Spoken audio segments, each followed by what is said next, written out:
ദൈവ തിരുനാമത്തിന് മഹത്വമുണ്ടാകട്ടെ. ലോകത്തെ സൗഖ്യമാക്കുന്നതിന് മുമ്പ് നമുക്ക് ഹൃദയത്തെ സൗഖ്യമാക്കാം. പ്രിയപ്പെട്ട സഹോദരീ സഹോദരങ്ങളെ, സ്വാധീനിക്കുന്ന ശബ്ദങ്ങളുടെയും മിനുക്കിയെടുത്ത വിവരണങ്ങളുടെയും ഈ കാലഘട്ടത്തിൽ സത്യം പലപ്പോഴും വാക്ചാതുരിയിൽ പൊതിഞ്ഞ നിലയിലാണ്. എന്നാൽ അതിൽ അന്തസ്സാരമില്ല. വാക്കുകൾ രൂപപ്പെടുത്തുന്നത് വിവരങ്ങൾ നൽകാൻ മാത്രമല്ല, സ്വാധീനിക്കാനും പ്രലോഭിപ്പിക്കാനും ചിലപ്പോൾ വഞ്ചിക്കാനുമാണ്. ജെഫ്രി സാച്ചനെ പോലെയുള്ള ആദരണീയരായ വ്യക്തികൾ പോലും നമ്മെ ഓർമ്മിപ്പിക്കുന്നത് ആഗോള സംഘർഷങ്ങൾ സങ്കീർണമാണെന്നും അവ പലപ്പോഴും തെറ്റിദ്ധരിക്കപ്പെടുന്നു എന്നുമാണ്. എന്നിരുന്നാലും രാഷ്ട്രീയത്തിനും പൊതുചർച്ചകൾക്കുമപ്പുറം ആഴത്തിലുള്ള ഒരു ഉത്കണ്ഠ നിലനിൽക്കുന്നു. മനുഷ്യരാശിയുടെ പ്രതിസന്ധി കേവലം ബാഹ്യമല്ല, അത് ആന്തരികമാണ്. രാജ്യങ്ങൾ തമ്മിലുള്ള യുദ്ധങ്ങൾ നാം കാണുന്നു. പക്ഷേ കുടുംബങ്ങൾക്കുള്ളിലും യുദ്ധങ്ങളുണ്ട്. സമൂഹങ്ങളിലെ ഭിന്നതകൾ, സഭയ്ക്കുള്ളിലെ വിള്ളലുകൾ പോലും നാം കാണുന്നു. അതിലും ആഴത്തിൽ ഓരോ മനുഷ്യ ആത്മാവിനുള്ളിലും നടക്കുന്ന ഒരു നിശബ്ദ പോരാട്ടമുണ്ട്. നമ്മുടെ അടിസ്ഥാന പ്രശ്നം എന്താണ്? പലരും കാണാതെ പോകുന്ന സത്യം വേദപുസ്തകം വെളിപ്പെടുത്തുന്നു. അസൂയയും വാശിയുമുള്ളിടത്ത് കലക്കവും സകല ദുഷ്പ്രവൃത്തിയുമുണ്ട്. യാക്കോബ് 3:16. ലോകത്ത് നാം കാണുന്ന അശാന്തി പലപ്പോഴും നമ്മുടെ ആന്തരിക ക്രമക്കേടിൻ്റെ ബാഹ്യപ്രകടനമാണ്. ഹൃദയങ്ങളെ സമർപ്പിക്കാതെ നാം രാജ്യങ്ങളെ നന്നാക്കാൻ ശ്രമിക്കുന്നു.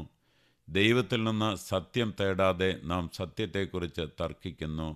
നാം സ്വാധീനത്തിനും അംഗീകാരത്തിനും വിജയത്തിനും പിന്നാലെ ഓടുന്നു.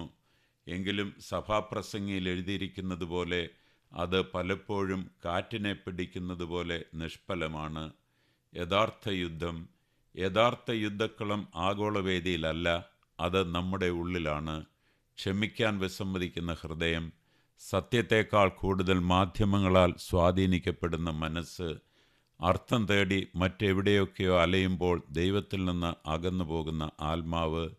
ദാനിയേലിൻ്റെ കാലത്ത് പോലും രാഷ്ട്രീയമായി സങ്കീർണമായ ഒരു വിദേശ ലോകത്താണ് അദ്ദേഹം ജീവിച്ചിരുന്നതെങ്കിലും അദ്ദേഹം ബാബിലോണിനെ പരിഷ്കരിച്ചുകൊണ്ടല്ല തുടങ്ങിയത്. അദ്ദേഹം ആദ്യം തന്നിൽ തന്നെ വിശ്വസ്തനായി തുടർന്നു. ദൈവിക മാർഗം. നമ്മുടെ കർത്താവ് മറ്റൊരു പാതയാണ് നമ്മെ പഠിപ്പിക്കുന്നത്. മുമ്പേ അവൻ്റെ രാജ്യവും നീതിയും അന്വേഷിപ്പീൻ. മത്തായി 6:33. ലോകത്തിനുള്ള പരിഹാരങ്ങളല്ല നാം ആദ്യം തേടേണ്ടത്, മറിച്ച് ദൈവത്തോടുള്ള പൊരുത്തമാണ്. കാരണം മാറ്റപ്പെട്ട ഹൃദയം നീതിപൂർണമായ പ്രവൃത്തികളെ ഉളവാക്കുന്നു. നീതിപൂർണമായ പ്രവൃത്തികൾ ദൈവഭക്തിയുള്ള കുടുംബങ്ങളെ കെട്ടിപ്പടുക്കുന്നു. ദൈവഭക്തിയുള്ള കുടുംബങ്ങൾ ആരോഗ്യകരമായ സമൂഹങ്ങളെ വാർത്തെടുക്കുന്നു. അപ്പോൾ മാത്രമേ രാഷ്ട്രങ്ങളിൽ സമാധാനം പ്രതിഫലിക്കുകയുള്ളൂ. ഈ സമയത്തിനായുള്ള ഒരു ആഹ്വാനം. നമുക്ക് ആവശ്യം ഉച്ചത്തിലുള്ള വാദപ്രതിവാദങ്ങളല്ല, ആഴത്തിലുള്ള സമർപ്പണമാണ്. നമുക്ക് കൂടുതൽ വിവരങ്ങളല്ല വേണ്ടത്, രൂപാന്തരമാണ്. നമുക്ക് സംവാദങ്ങളിൽ വിജയിക്കുകയല്ല വേണ്ടത്, നമ്മുടെ സ്വന്തം ആത്മാവിൽ തുടങ്ങി ആത്മാക്കളെ നേടുകയാണ് വേണ്ടത്. നമുക്ക് പ്രാർത്ഥിക്കാം. ഞങ്ങളുടെ രക്ഷകനായ ദൈവമായ കർത്താവേ, ശബ്ദങ്ങൾ നിറഞ്ഞ ഈ ലോകത്തിൽ അങ്ങയുടെ ശബ്ദം തിരിച്ചറിയുവാൻ ഞങ്ങളെ പഠിപ്പിക്കണമേ.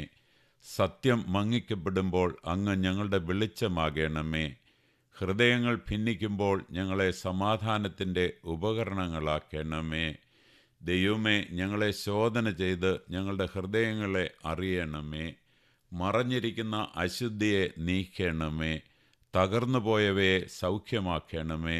ഞങ്ങളുടെ സ്വന്തം ആത്മാവിനെ അവഗണിച്ചുകൊണ്ട് ലോകത്തെ തിരുത്താൻ ധൃതി കാണിക്കാതിരിക്കുവാൻ ഞങ്ങൾക്ക് കൃപ നൽകണമേ.